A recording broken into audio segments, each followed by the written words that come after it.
Hey, shalom, shalom from your Dutch Uncle John, here to tell you about Genesis 49. This is the chapter where Jacob, who became Israel, blesses his sons. And it is packed with good stuff. And we got a few gems at the end to throw in. All right, let's first look at the 12 sons of Jacob. They're listed here in Genesis 29 and 30. There is a particular order. This is the birth order. Okay, you see them here.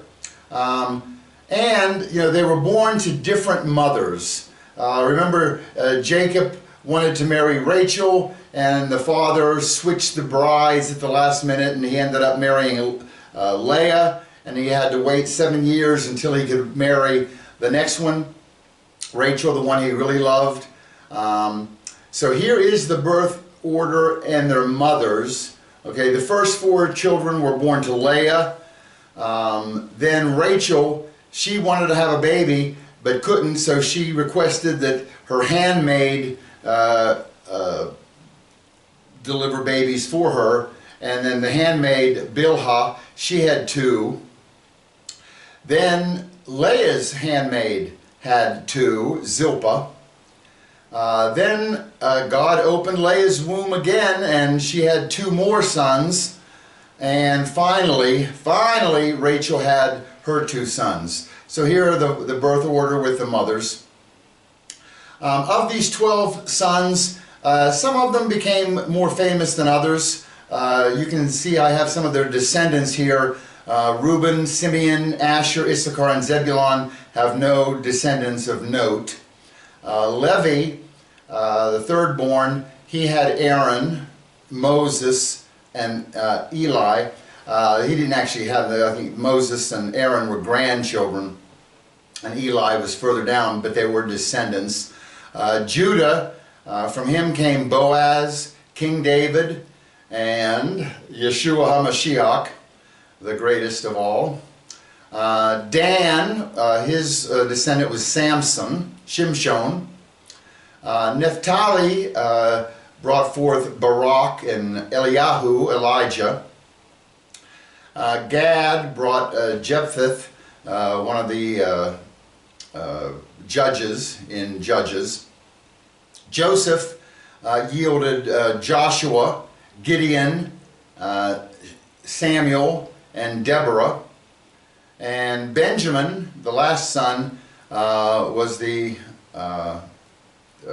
grandfather of King Saul, Israel's first king.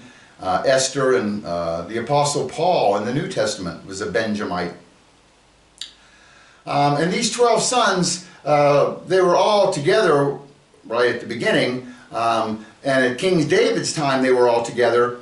But then King David died, and Solomon took over. And Solomon had 300 wives and 700 concubines, and he was worshiping foreign gods, and the kingdom got split. And some of the tribes went north and declared themselves Israel, and some of the tribes stayed in the south, and it was referred to as Judah or Yehudah. Here are the northern kingdoms and the southern kingdoms. In 2 Chronicles 15:9, it says, "He gathered all Judah and Benjamin, and those from Ephraim, Manasseh, and Simeon who resided with them, for many defected to him from Israel, when they saw that the Lord his God was with him." So some of the tribes migrated south and got mixed together with the southern kingdom. And that would be Ephraim, Manasseh, and Simeon. Remember, Ephraim and Manasseh were the sons of Joseph, who were adopted fully by Jacob when he met them. Okay, remember, he crossed his arms and said, "You two are just like Reuben and Simeon, you are 100% mine." So they became his sons. Okay, it's interesting, those 2 boys are Gentiles. Their mother was an Egyptian woman, right? Asenath, the daughter of Potipharah, the priest of On. And so they were Gentiles, but they are adopted in by a cross. Very nice that Gentiles can be grafted in, adopted in as full-fledged sons of Israel. Very, very nice. That's nice to hear for us Gentiles watching. Okay, and then those two kingdoms, one of them was taken over by Assyria in 722 BC, and because they had fallen away from God, they had their own temple up in the north, and they were doing all kind of crazy stuff. And in the south, they were taken over by Babylon in 586 BC and taken to Babylon.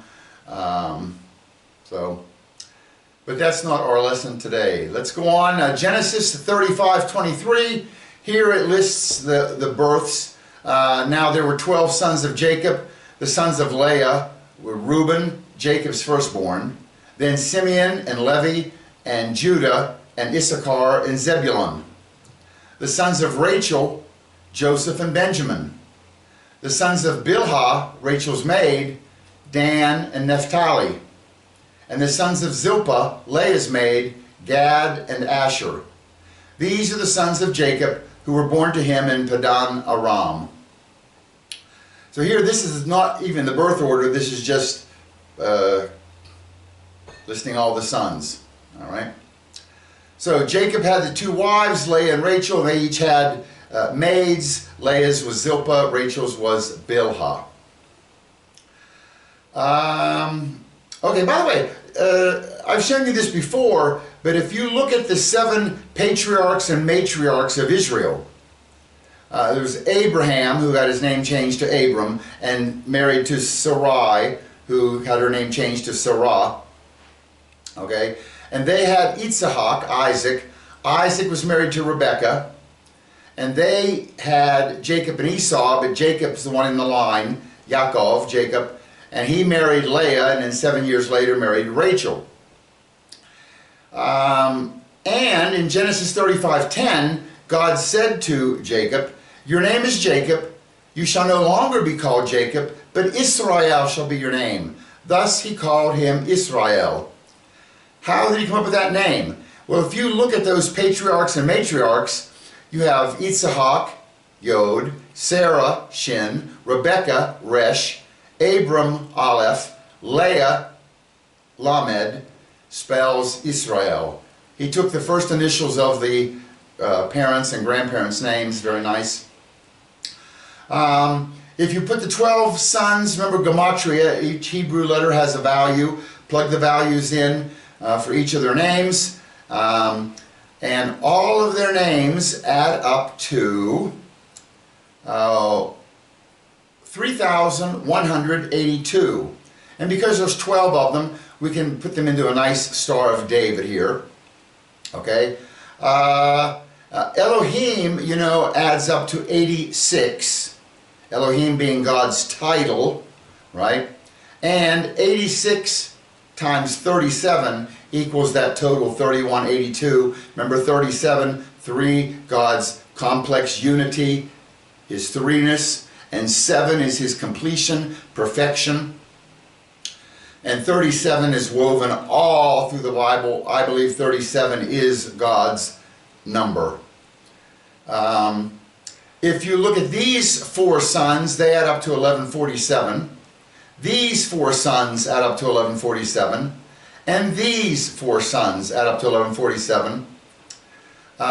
Elohim can be shortened to El, which Aleph is 1, Lamed 30, adds up to 31. 31 times 37 gives you 1147. Very nice. These 4 sons add up to 888, which Jesus' name, Eusus in Greek. Greek also has gematria. They don't call it that. They call it isopsephy. Adds up to 888. And 888 is 24 times 37. These 3 sons add up to 888. Again, Eusus. These 6 sons here in the middle of our Star of David, 1480. 1480 is 40 times 37, and Christos in Greek adds up to 1480. So you have Jesus Christos, Jesus Christ. You understand, this is not accidental. Got it? Please understand that. And people complain about the Star of David, it's the Star of Rephidim or something, and it's not. No.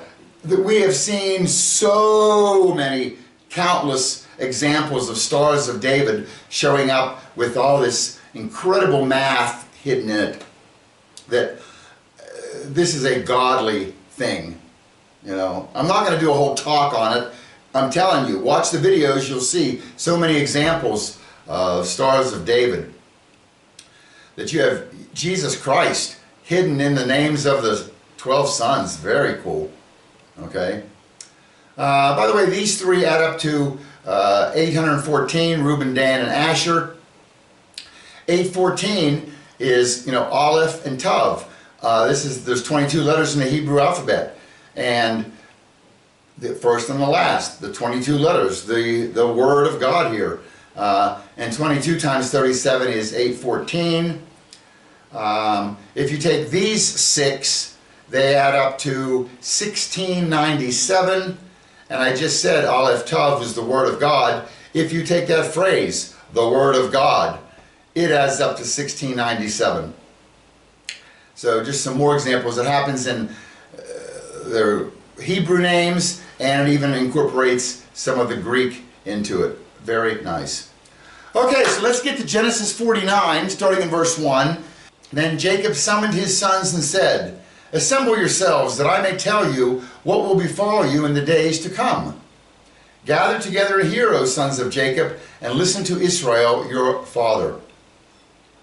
And these blessings that he's going to give them are prophetic. And they're not just prophetic for these boys' lifetime, they are prophetic for the future up until today. Very nice. Now, when he gives the blessings, he does not give them in the birth order. We have a different order of sons here, okay, in Genesis 49. And you're going to see even other orders coming soon. Let's start with the first one, Reuben. Mother was Leah. And Reuben, Ru means to see, look at, behold. And Ben is son. So she had her first child, and she looked, behold, a son, Reuben. Very nice, and his name adds up to 259. And we have Genesis 29:31 starting, "Now the Lord saw that Leah was unloved, and he opened her womb, but Rachel was barren. Leah conceived and bore a son and named him Reuben, for she said, because the Lord has seen my affliction, surely now my husband will love me." Remember, Leah was the unloved one. It was Rachel that Jacob was most interested in. Genesis 35:23, it says the sons of Leah, Reuben, Jacob's firstborn, then Simeon, Levi, and Judah, and Issachar, and Zebulun. That word firstborn in Hebrew is Bekor. It's a Bet, Kaf, Resh. If you put the gematria in, it adds up to 222.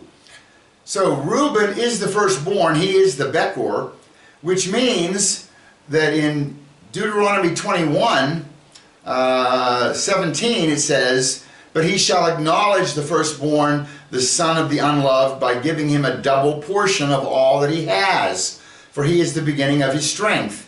To him belongs the right of the firstborn." So the firstborn son is supposed to get a double portion, right? So Reuben would qualify here. But that did not happen.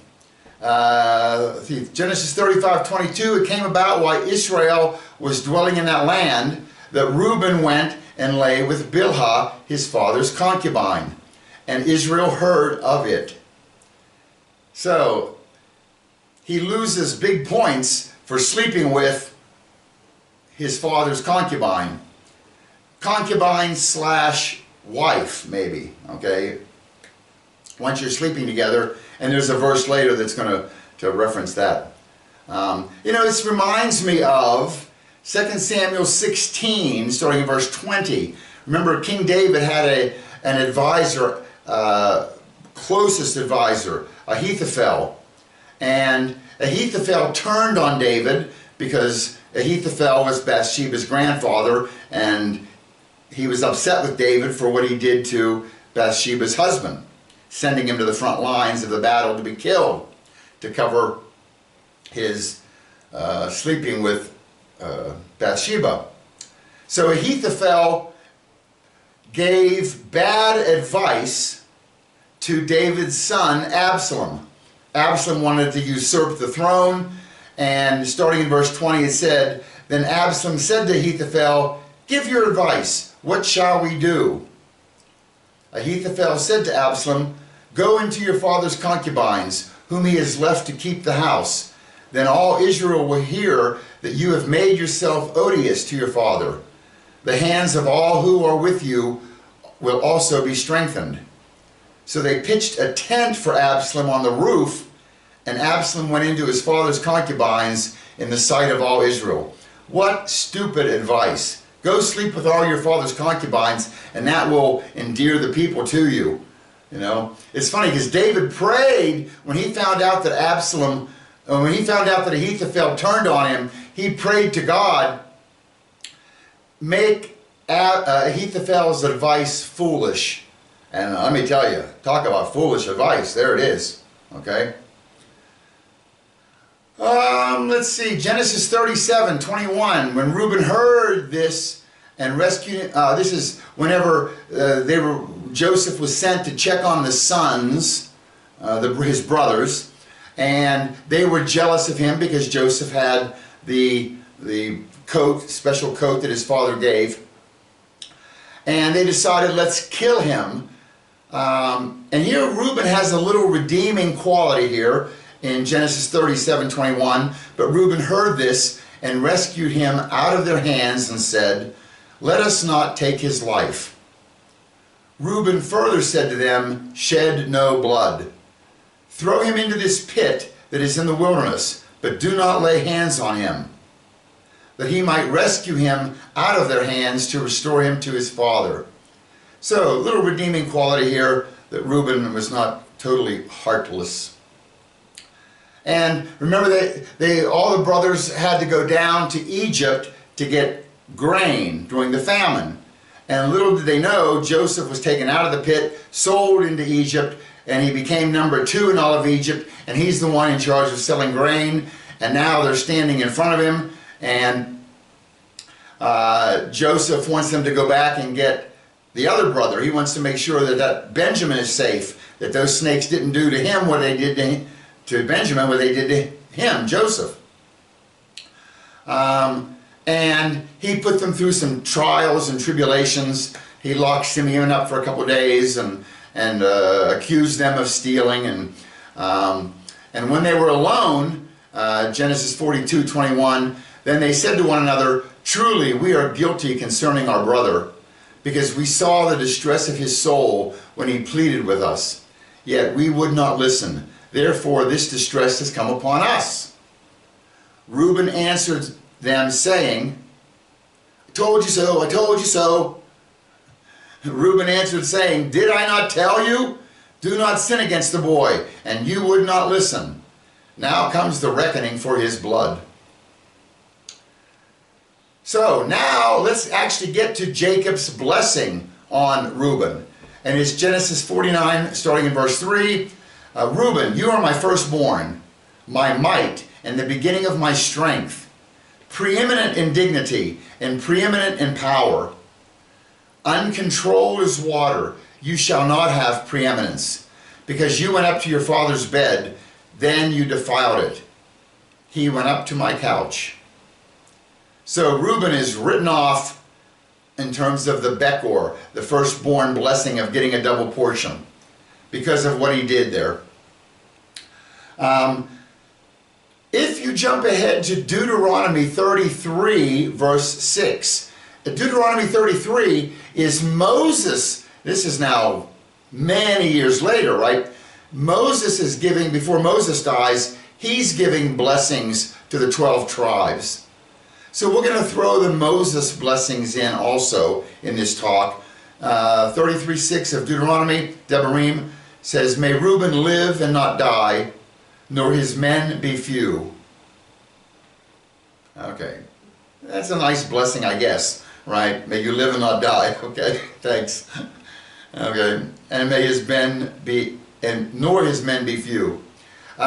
Here, by the way, is the Moses Deuteronomy 33 blessing order. It also is different from Jacob's blessing order and the birth order. And you'll note here in the Moses order, Simeon does not get blessed. Interesting. Okay. 1 Chronicles 5, verse 1. Now the sons of Reuben, the firstborn of Israel, for he was the firstborn, but because he defiled his father's bed, his birthright was given to the sons of Joseph, the son of Israel, so that he is not enrolled in the genealogy according to the birthright. Though Yehuda, prevailed over his brothers, and from him came the leader, yet the birthright belonged to Joseph. So Judah got the messianic line as a blessing, but the actual birthright of double portion went to Joseph, who was a firstborn to Rachel, the one Jacob truly loved. Okay, but here it's letting you know that Reuben did not get that double blessing. Okay, Genesis 48:21. Then Israel said to Joseph, behold, I am about to die, but God will be with you and bring you back to the land of your fathers. I give you one portion more than your brothers, which I took from the hand of the Amorite with my sword and my bow. So here it's letting you know that Joseph did get the double portion. He got the double, and he had the two sons, right? So Joseph gets double portion. Each of those sons get one of those portions. That's a nice picture there, right? Joseph didn't live much longer. I think Joseph only lived 110 years. He was the first to die. And his two sons, remember, they're fully adopted, so they got full inheritance. Okay, back to Genesis 29:33. Then she, Leah, conceived again and bore a son and said, because the Lord has heard that I am unloved, he has therefore given me this son also. So she named him Simeon. And while we're here, let's read Genesis 29:34. Leah, she conceived again and bore a son and said, now this time my husband will become attached to me, because I have borne him 3 sons. Therefore he was named Levi. We're going to throw these two boys in together because they have something in common. So Jacob and Leah have Simeon. His gematria is 466. Simeon means hearing. It comes from Shema. Remember Shema Israel, Yahweh Eloheinu, Yahweh Echad. Hear, O Israel, the Lord our God, the Lord is one. Shema, hear, hearing. And what did the verse say? She conceived again and bore a son, because the Lord has heard that I am unloved. He has therefore given me this son also. So she named him Hearing, because the Lord heard. Shimeon. Nice picture. And Shimeon and Levi, they did a bad thing. Remember, there was a sister involved. Jacob also had a daughter named Dinah. And there was some people whose land they were next to or with in Shechem, okay?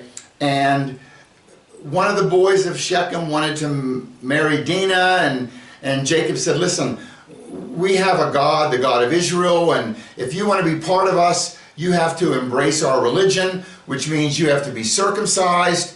And this family of Shechem agreed. We will join you in the God of Israel. And so all the men of Shechem got circumcised. And while they were recovering, Genesis 34:25, 3 days later, while they were still in pain, 2 of Jacob's sons, Dinah's brothers, Simeon and Levi, took their swords, went into the unsuspecting city, and slaughtered every male. Ah! Horror of horrors. How horrible that you convince somebody to embrace your God, and then when they agree to the point of even accepting circumcision, that you turn on them and do such an evil thing as to kill them all? Just abhorrent. And Levi was part of that. Okay? Levi is the third son of Jacob and Leah. His value adds up to 46. His name means to join. It comes from lava, is the root word. Lava means to join. Okay? And I think her, now, look at what she said here. Now this time my husband will become attached or joined to me, because I have borne him 3 sons. So she named him joined, Levi. Get it? Okay. And Moses gave a blessing to Levi. Remember, I told you Moses didn't give a blessing to Shimeon, but he did give one to Levi in Deuteronomy 33:8. Concerning Levi, he said, or Levi, give your Thummim to Levi, and your Urim to your godly one, whom you tested at Massah and contested at the waters of Meribah. Remember, Levi, he became the priestly line of the 12 sons. The kings came through Judah, the priests came through Levi. So he was given the Thummim and the Urim, which those were the 2 things that if you want, the priest wanted to inquire to God about, you would do it through the Thummim and the Urim. So Moses recognized his Levitical position. Okay, and that Urim and Thummim, Urim is just the plural for Ur. Ur is light. And Thummim, okay, Urim begins with Aleph, Thummim begins with Tav. So you're getting a response. If you have a question for God, you're going to address it with your Urim and your Thummim, with your Aleph and your Tav. And Aleph Tav, we know, is Yeshua, Jesus, God. Okay, he's answering this. Genesis 49, verse 5. Simeon and Levi are brothers. Their swords are implements of violence. Let my soul not enter into their counsel. Let not my glory be united with their assembly. Because in anger they slew men, and in their self-will they lamed oxen. Cursed be their anger, for it is fierce, and their wrath, for it is cruel. I will disperse them in Jacob, and scatter them in Israel. This is Jacob's blessing, deathbed blessing, to Simeon and Levi. Notice he's not happy with these 2 boys, right? And he's going to disperse them throughout his kingdom. And here in Genesis 34 is that story where they go in and kill all those men from Shechem, which is, again, just horrible. I won't read it all. I'll leave it on there for a second. You can freeze it and watch and read it your own. You know, it reminds me, to convert somebody into your God and then do something evil to them. It's just not nice. And there's the Native Americans, whenever the Spanish came to the Americas, in Central America, Peru, all these places, okay, they would say that when the Spanish arrived in the Americas, they had the Bibles, and we, the natives, had the gold. When the Spanish left the Americas, we, the natives, had the Bibles, and the Spanish had the gold. Shame, shame. And when Jacob is giving this, I don't know, call it a blessing, whatever you want to call it. It's not a blessing, really. More of a curse. He does point out that in their self-will they lamed oxen. Right? So whenever they not only killed all the men of Shechem, they, what do you call it? When you cut the tendon behind the foot of an animal or of a person, you can't walk, right? which was a common thing in battles back then. Joshua 11:6. Then the Lord said to Joshua, "Do not be afraid because of them. For tomorrow at this time I will deliver all of them slain before Israel, and you shall hamstring their horses and burn their chariots with fire." Hamstring, that's what you call it. You cut their hamstring muscle behind the foot. Okay? They hamstrung the horses or oxen. 2 Samuel 8:4, David captured from him 1,700 horsemen and 20,000 foot soldiers. And David hamstrung the chariot horses, but reserved enough of them for 100 chariots. So hamstringing became a common battle tactic, but to do it to people who just converted to your God, not nice. Joshua 19:1, it says, "Then the second lot fell to Simeon, to the tribe of the sons of Simeon according to their families, and their inheritance was in the midst of the inheritance of the sons of Judah." This is when the land is being distributed. Each son gets a piece of land. And the second son, Simeon, his tribe, their inheritance was given in the midst of Judah. We'll show you a map in a bit showing that. But it confirms what Jacob said in 49:7 of Genesis. I will disperse them in Jacob and scatter them in Israel. So they got mixed in with another tribe. And here's Moses' quote or prophetic blessing on Simeon. Nothing. He said nothing on that. And we showed you here that Simeon did not get a blessing from Moses.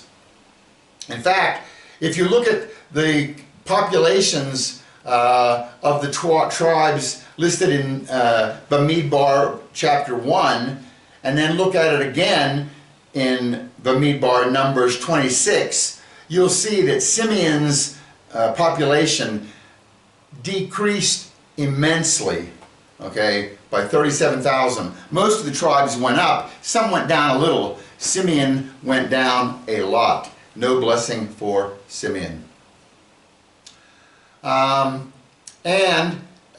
Simeon, I told you, meant hearing. Remember, whenever the tribes are before, the sons are before Joseph in Egypt seeking grain, and Joseph wanted to make sure that his brother Benjamin was safe, so he told them, "Go back and bring your brother Benjamin, and I will keep this one and I will lock him up." And they locked up Simeon. Genesis 42:24, he, Joseph, turned away from them and wept. But when he returned to them, he spoke to them, and he took Simeon from them and bound him before their eyes. Simeon's hearing is bound. Simeon means hearing, and it's bound. And isn't it interesting? He was bound for 2 days. And to God, a day is 1,000 years, 1,000 years is a day. So, this is a prophetic picture, because the Jews have had their hearing bound for 2 days. For 2,000 years, they have not been able to hear, see, or understand who their Messiah is.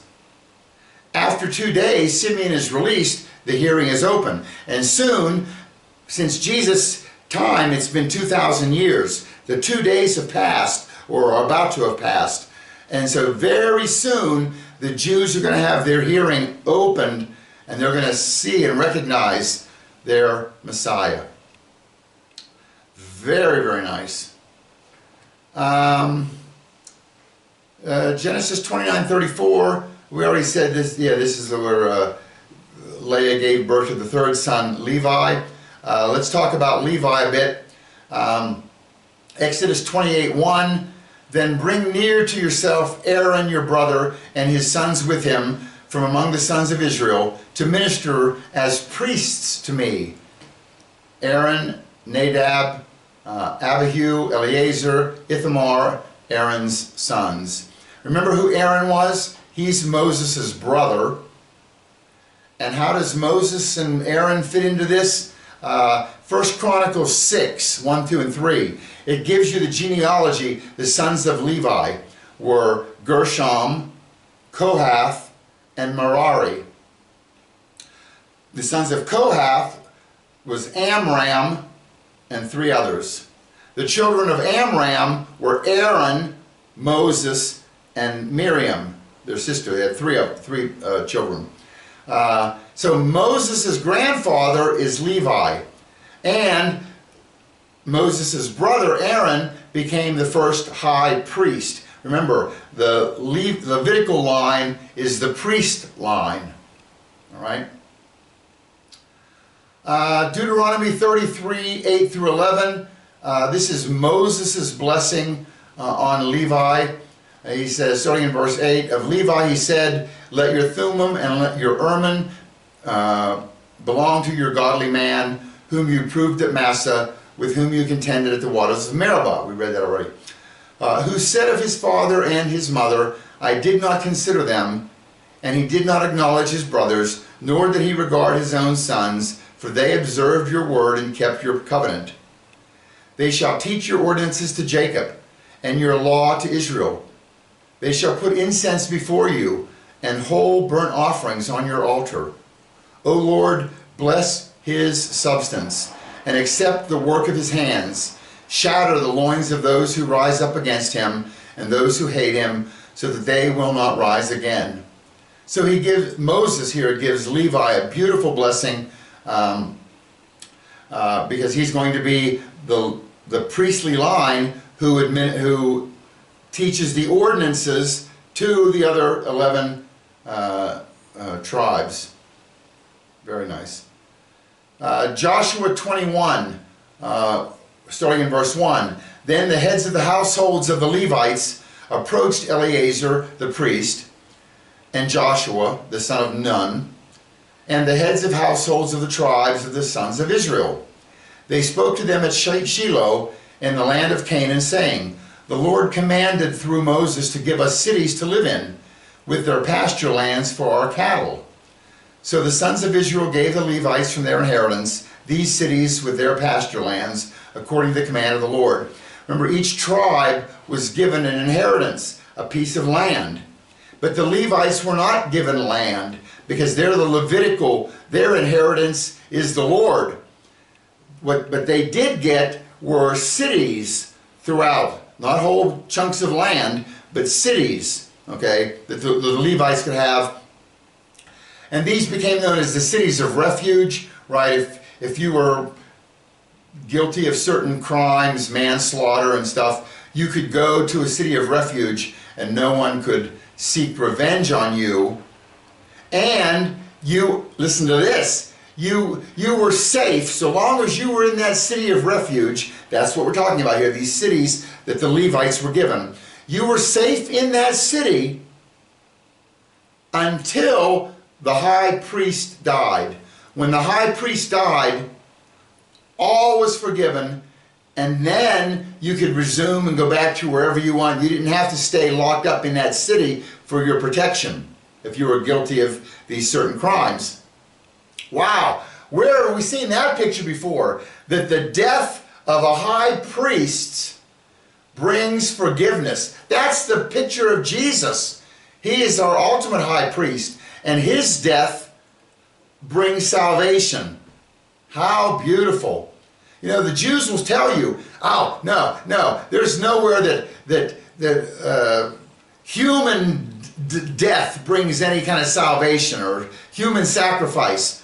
No, this is a picture right here of the cities of refuge. We should do a talk on that. Or maybe I just did. Okay.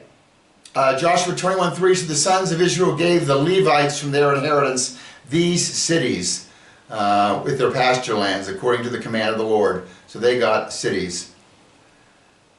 Okay, and look, it says that I will disperse them in Jacob and scatter them in Israel. And sure enough, they didn't get big chunks of land. They just got cities scattered throughout. Okay, back to Genesis 29, the next birth. And she, Leah, conceived again and bore a son and said, this time I will praise Yahweh. Therefore she named him Yehudah, Judah. Then she stopped bearing.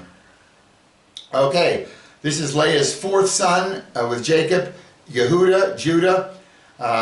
His name, Gematria, adds up to 30. and his name means praise. Notice in the name, it's Yud He Vav Dalet He. You have Yahweh's name in there, Yud He Vav He. And you have a Dalet. Dalet, remember, its picture is a door. So, what I'm seeing is the door to Yahweh goes through Yehuda. The door to Yahweh goes through Judah. You can't get to God unless you go through Judah. Well, how do you go through Judah? Well, who is Judah's descendant?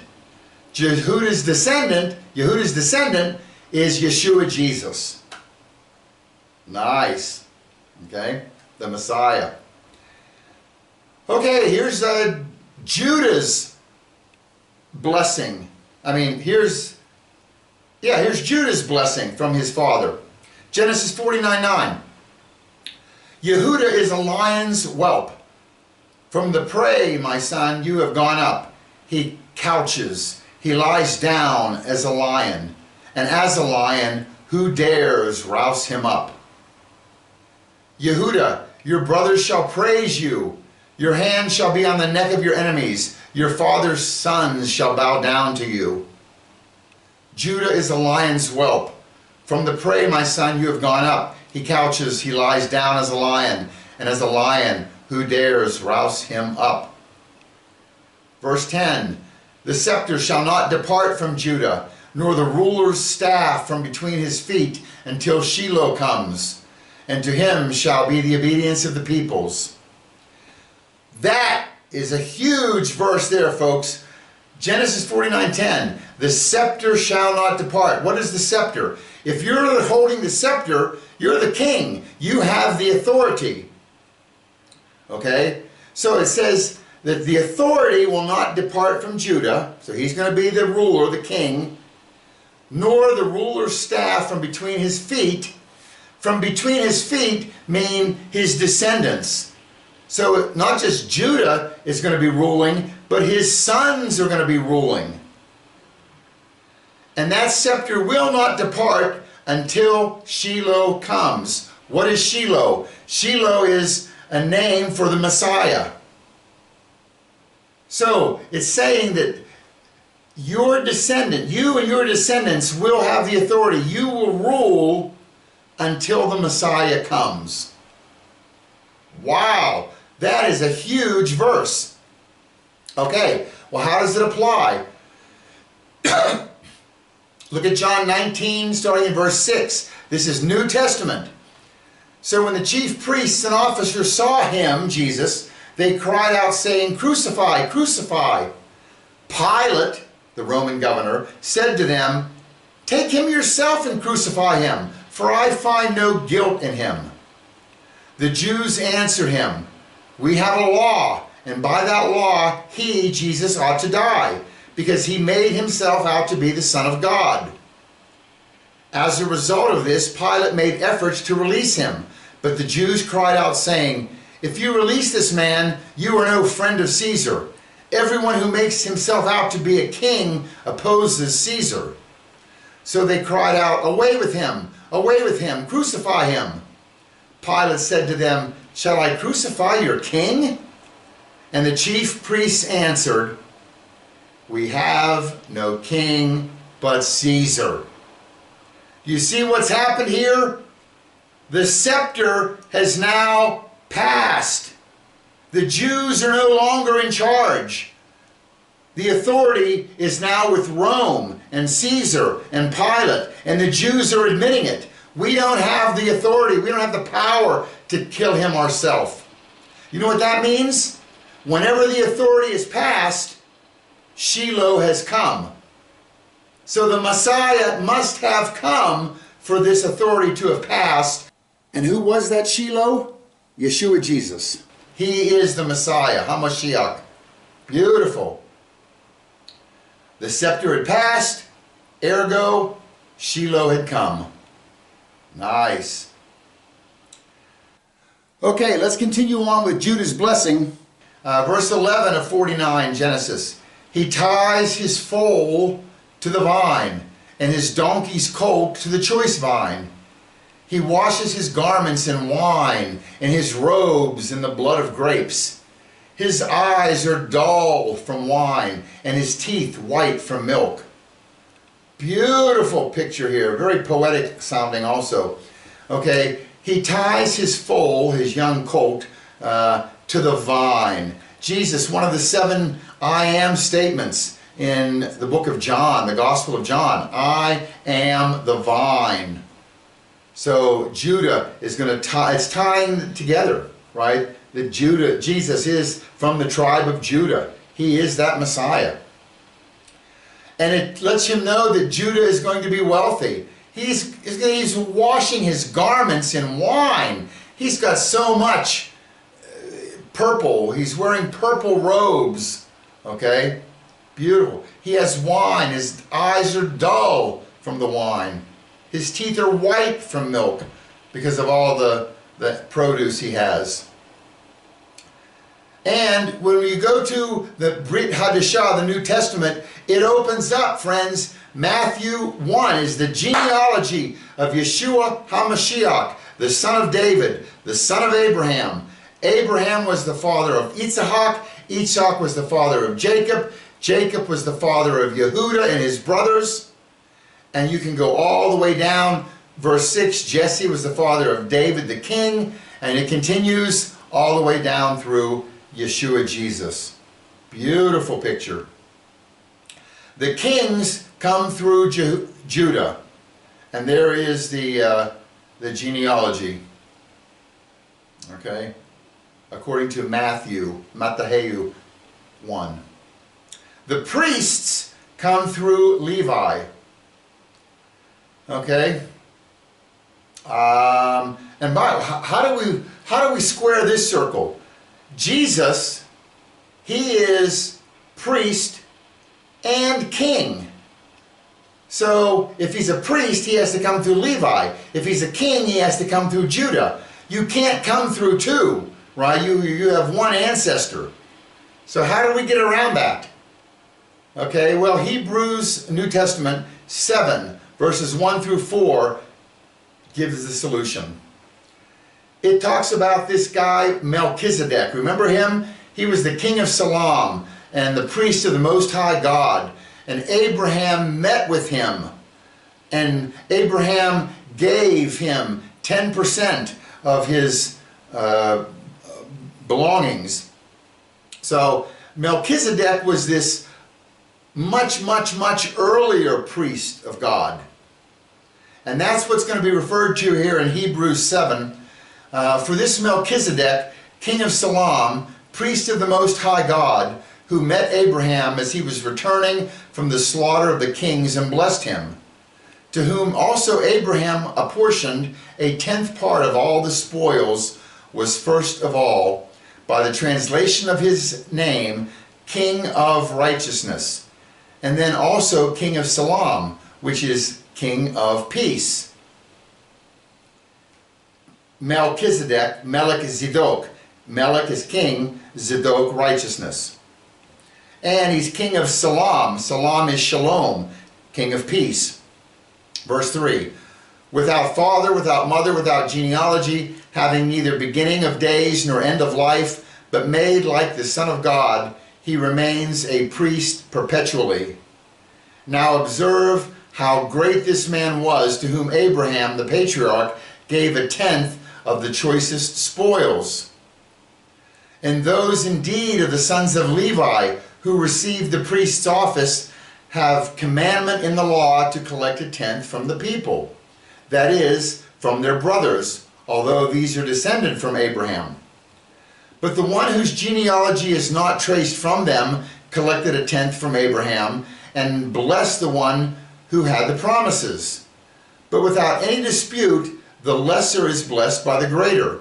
In this case, mortal men receive tithes, but in that case one receives them, of whom it is witnessed that he lives on.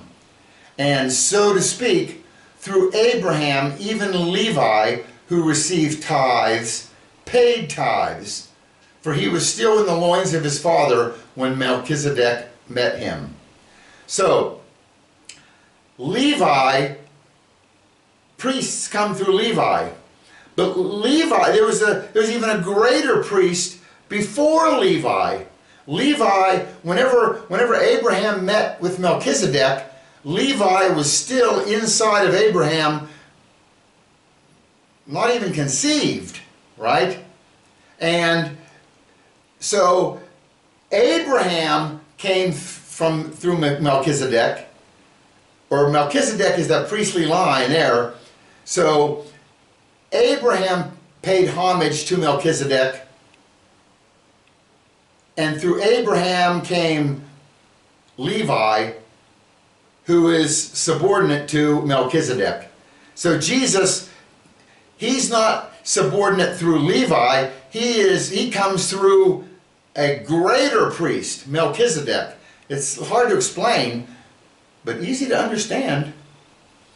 So physically, he's a king who comes through Judah, and spiritually, Jesus is the priest who doesn't come through Levi, but comes through a much greater priest, Melchizedek. All right. All right, so let's talk about Leah for a moment, because I kind of feel, well, I feel sorry for Leah, right? I mean, she loves this man, but he doesn't love her. Unrequited love sucks, okay? And not only that, she and Rachel were sisters and just doing nice together until this Jacob shows up and favors Leah, or favors Rachel over Leah, and then marries both of them, but he doesn't love Leah, he loves Rachel. So there has to be some kind of a split between Leah and Rachel. You know, there's a constant humiliation that she's the unloved. There's the sisterhood bond, the friendship bond that she lost with Rachel. And it's even evident in how she named her children. What did it say in the first one? Genesis 29:32. She named him Reuben because, for the Lord Adonai has seen my affliction. She's got affliction. 33. She became pregnant again and gave birth to a son, for Adonai, for the Lord heard that I am hated. So she named him Simeon. 34. She became pregnant again. Now this time my husband will join himself to me. So she named him Joined, Levi. You hear it's like, woe is me, woe is me, woe is me. It's reflected in the names she's given these boys. But now she has the fourth son.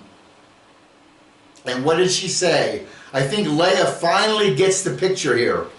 When she became pregnant again and gave birth to a son and said, this time I praise Yahweh. For this reason she named him Yehudah, praise. Then she stopped having children. Wow, how cool is that? That she's finally not having a pity party on herself. She's finally praising God for the son, and she's going to name him Praise. How nice is that? And I showed you, look at the name she gave him. It's got Yahweh's name in it, and it's got a dalet. And the door to Yahweh goes through Yehudah. So, you know, remember whenever you get into these situations where it's like everything is piling on, and it's just woe is me, woe is me. Stop and praise. Who was it in the New Testament? Remember, Paul and Silas were in jail. They were arrested falsely. They were beaten. They're bleeding. There's no one to check after them. They were in a cold stone jail, right? Did they cry? Did they complain? No, they sang. They sang praises to God. And they prayed, the whole jail heard them. And what happened? An earthquake happened, and the doors swung open, and the jailer repented, and the whole family accepted Yeshua of the jailer, and prisoners were freed. Praise, praise, praise. And you know what? a reward will come. And a reward came to Leah. What was Leah's reward?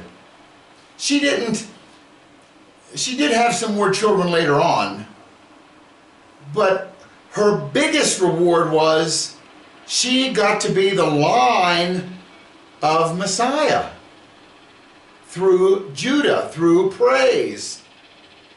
Beautiful picture, okay? That was a nice honor that she received. And it was, I think, based on her giving that name. Okay? All right, and Joseph, you know, he was also blessed, but he didn't get the blessing of Messiah. He got a blessing of a kingdom. I mean, he's number 2 in all of Egypt. That's a nice blessing also, right? But he didn't get the Messiah lineage. That went to Leah. Nice. Okay, Genesis 30, verse 19. It says, Leah conceived again and bore a 6th son to Jacob. Then Leah said, God has endowed me with a good gift. Now my husband will dwell with me because I have borne him 6 sons. So she named him Zebulun. Afterwards she bore a daughter and named him Dinah. Here, in the birth order, it jumps to the 6th son of Jacob and named him Zebulun. His name adds up to 101, and his name has an alternate spelling. It's spelled 2 different ways. One time it has an extra vav, and one time it does not. And the gematrias reflect that. They're 6 digits apart. Okay. It says, Zebulun will dwell at the seashore, and he shall be a haven for ships, and his flank shall be towards Sidon. This is Jacob's blessing in Genesis 49:13. But there's kind of an odd thing here. Zebulun will dwell at the seashore. Look at this in the Hebrew. It says, okay, the first word is Zebulun, and then it's to seashore. And then the third word is Yamim. Yud Mem, Yud Mem. Well, Yud Mem is the word for sea. And if you pluralize it, you put Yud Mem. So it's actually seas. So it's not Zebulun will dwell at the seashore. What it should say is Zebulun by the shore of the seas, plural, will dwell. Well, if you look at a map, look at Zebulun's land that he was given. It's not touching any sea, but it is between the seas. His land is between the Mediterranean and the Sea of Galilee. And I think that's why it says seas. A lot of Christian Bibles don't point that out. They just say he will dwell by the sea. Well, you can see he doesn't dwell by the sea. He dwells between the seas, plural, Yamim. Okay? And his flank shall be towards Sidon. Sidon is to the north, would be like Lebanon today. Okay? Deuteronomy 33, Moses' blessing in verse 18. O Zebulun, he said, rejoice, Zebulun, in your going forth, and Issachar in your tents. Let's jump to Isaiah 9, 1 and 2. But there will be no more gloom for her who was in anguish. In earlier times, he treated the land of Zebulun and the land of Naphtali with contempt. But later on, he shall make it glorious by the way of the sea on the other side of Jordan, Galilee of the Gentiles. The people who walk in darkness will see a great light. Those who live in a dark land, the light will shine on them. Isaiah is giving a prophecy here for the land of Zebulun. And what is it? That later, in the future, he shall make it glorious. And the people who walk in darkness will see a great light. What great light was seen up in the Galilee. This is Yeshua, Jesus, who said, I am the light. So Zebulun, he's living between the seas there, right? And it's prophesied in the future, that his land will be made glorious. And what will make it glorious? Jesus' ministry up there. And that those who live in a dark land, the light will shine on them. This is confirmed in the New Testament, Matthew 4, starting in verse 12. Now when Jesus heard that John had been taken into custody, he withdrew into Galilee. And leaving Nazareth, he came and settled in Capernaum, which is by the sea, in the region of Zebulun and Naphtali. This was to fulfill what was spoken through Isaiah the prophet. And then, in verse 15, it quotes Isaiah the prophet, which we just read. The land of Zebulun and the land of Naphtali, by the way of the sea beyond the Jordan, Galilee of the Gentiles. The people were sitting in darkness, saw a great light. And those who were sitting in the land and shadow of death, upon them a light dawned. Nice. What a beautiful blessing for Zebulun. Okay. All right. Next in the birth order here, we got Genesis 30, verse 14. Let's have a drink here. We got a new one today. Lubimi strawberry. I usually don't like strawberry, but I thought we'd mix it up a bit, and it's quite nice. Okay, starting in verse 14. Now in the days of the wheat harvest, Reuben went and found mandrakes in the field and brought them to his mother Leah. Then Rachel said to Leah, please give me some of your son's mandrakes. Okay, the word mandrakes is dudaim. There it is in the Hebrew. And what are mandrakes and why does Rachel want them? Remember, Reuben brought them to his mother Leah. Rachel saw it and wanted them.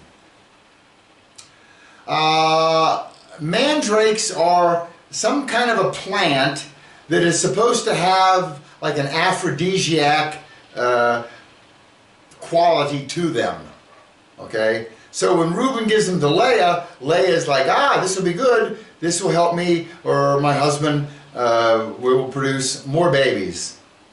Rachel, who has no babies, wants babies, and realizes, oh, give me some of these mandrakes. Look at verse 15 of Genesis 30. But Leah said to her, is it a small matter for you to take my husband? And would you take my son's mandrakes also? So Rachel said, therefore he may lie with you tonight in return for your son's mandrakes.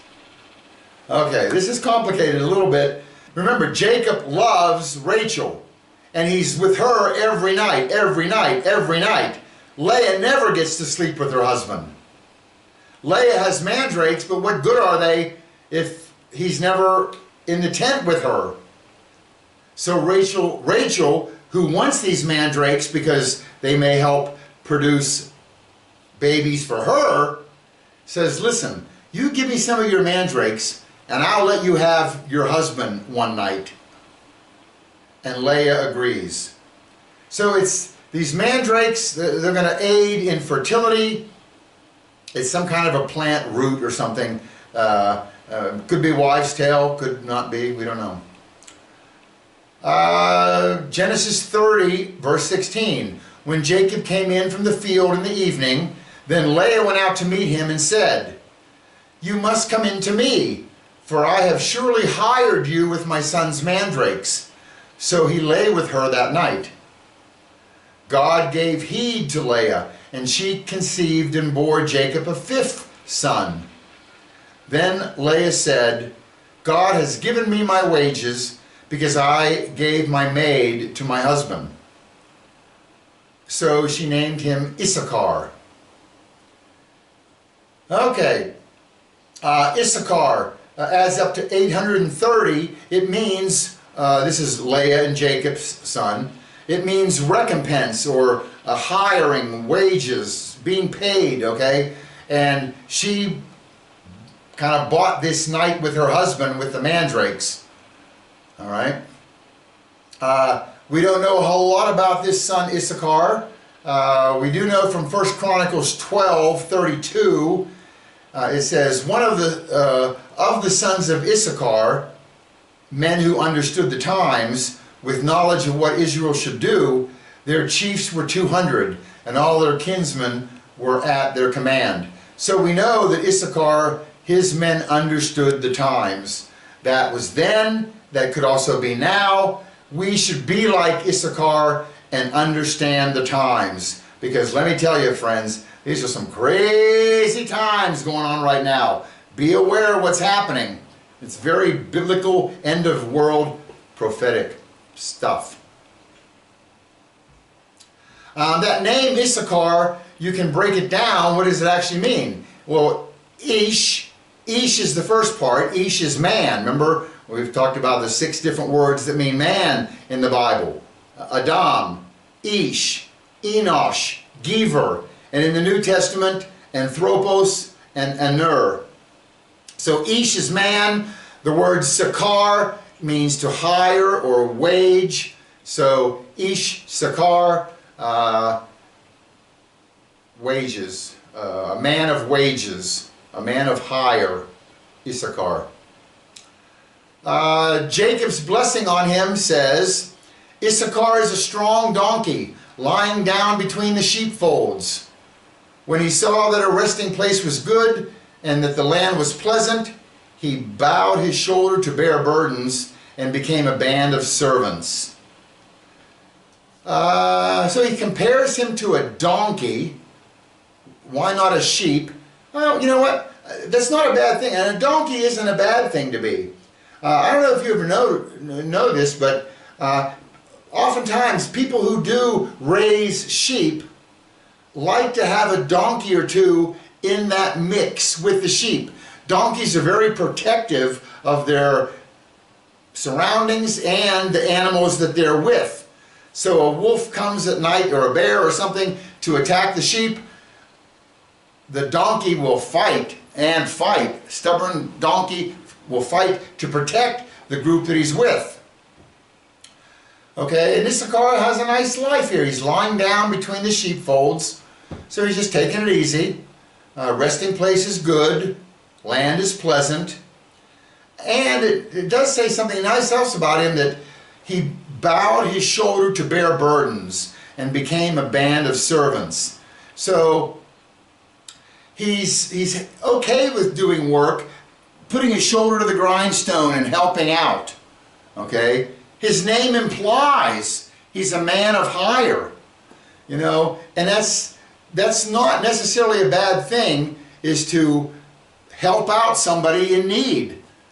In fact, that's what one of our things, you know, God said, if you want to serve God, how do I serve you? God says, you want to serve me? Serve others. So Issachar is doing what should be done. Okay? To serve one another is a blessing. And it's this spirit of prophecy, because those who serve are doing what Yeshua Jesus wanted us to do. Serve others. Okay? And Issachar always stepped up and was very faithful in times of battle. Okay? Whenever Judges 5:15, and the princes of Issachar were with Deborah, as was Issachar, so was Barak. Into the valley they rushed at his heels. 1 Chronicles 12:38. All these, being men of war who helped in battle formation, came to Hebron with a perfect heart to make David king over all Israel. And all the rest of Israel also were of one mind to make David king. Moreover, those who were near to them, as far as Issachar, Zebulun, and Naphtali, bought food on donkeys, camels, mules, and oxen. Great quantities of flour cakes, fig cakes, raisins, wine, oil, oxen, and sheep. There was joy indeed in Israel. So Issachar stepped up and delivered in times of need. Nice picture for Issachar. First Chronicles 12, we read this one. Now, these are the numbers of the men armed for battle who came to David at Hebron, Saul's kingdom over him in accordance with the word of the Lord. From Issachar, men who understood the times and knew what Israel should do, 200 chiefs with all their kinsmen at their command. So, good on you, Issachar. And being compared to a donkey, remember Zechariah 9:9? Huge prophecy here. Rejoice greatly, O daughter of Zion. Shout in triumph, O daughter of Jerusalem. Behold, your king is coming to you. He is just and endowed with salvation, humble and mounted on a donkey, even on a colt, the foal of a donkey. And you jump to the New Testament, Luke 19. It came to pass when he drew near to Bethpage and Bethany at the mountain called Olivet, the Mount of Olives, that he sent two of his disciples, saying, Go into the village opposite you, where as you enter you will find a colt tied, on which no one has ever sat. Loose it and bring it here. And if anyone asks you, Why are you loosening it? Thus you shall say to him, Because the Lord has need of it. So, Yeshua enters Jerusalem on a donkey. That's a beautiful, beautiful type. Okay, I would be proud to be Issachar and be compared to a donkey, knowing that it was me, a donkey, who led the Messiah into Jerusalem on his triumphant entry. All right, I think we're going to wind it up right here, and we'll do the rest of the blessings in a second video. To God be the honor, to God be the glory, to God be the praise. We'll see you soon. God bless. Bye-bye. Wait! We have a bonus. This is just a little bonus right now, folks. We got the big bonus. Oh. Let the cat out of the bag. We have a big bonus coming at the end of the whole talk. All right. A bit like you didn't know it was coming. Okay. But let's look at Moses' blessing of Issachar and Zebulun. Deuteronomy 33, starting in verse 18. He says, of Zebulun, he said, Rejoice, Zebulun, in your going forth, and Issachar in your tents. Verse 19, they will call peoples to the mountains. There they will offer righteous sacrifices, for they will draw out the abundance of the seas and the hidden treasures of the sand. This is Moses' blessing on these boys. I like this part. It says, and the hidden treasures of the sand. Why is Moses blessing them with sand? Well, remember where Zebulun and Issachar are. They are up in the north between the two seas, between the Mediterranean and the Sea of Galilee. Okay? So that area today in Israel is called Silicon Wadi. A wadi is a valley, right? Where when it rains it fills with water and then it dries away quickly. But it's a valley. And it's interesting, that's the wadi. That's the computer area, the high-tech district of Israel today. The Silicon Valley. And it's Moses' blessing said, and the hidden treasures of the sand. What is sand? Silica. And from silica we have silicone, and maybe that's what Moses is pointing to, that this is the high-tech computer area in the future today. It's the Silicon Wadi, the Silicon Valley of Israel. Lovely, lovely, brilliant. Okay, there's your little bonus. Thanks for watching. We'll see you soon. God bless. Bye. Bye.